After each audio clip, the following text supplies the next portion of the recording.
أعوذ بالله من الشيطان الرجيم.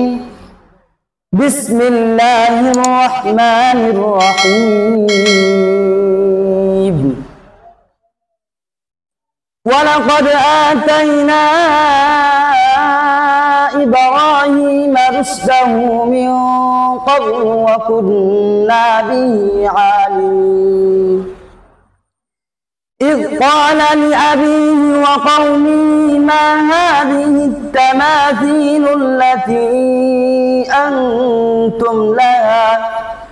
أنتم لها عاكفون.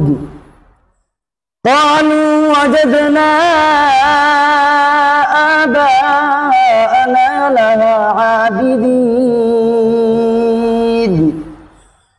قال لقد كنتم أنتم وآباؤكم في ضلال مبين. قالوا أجئتنا بالحق أم أنت من اللاعبين؟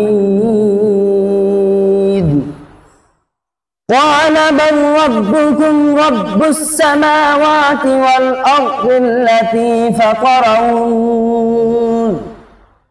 وأنا على ذلكم من الشاهدين.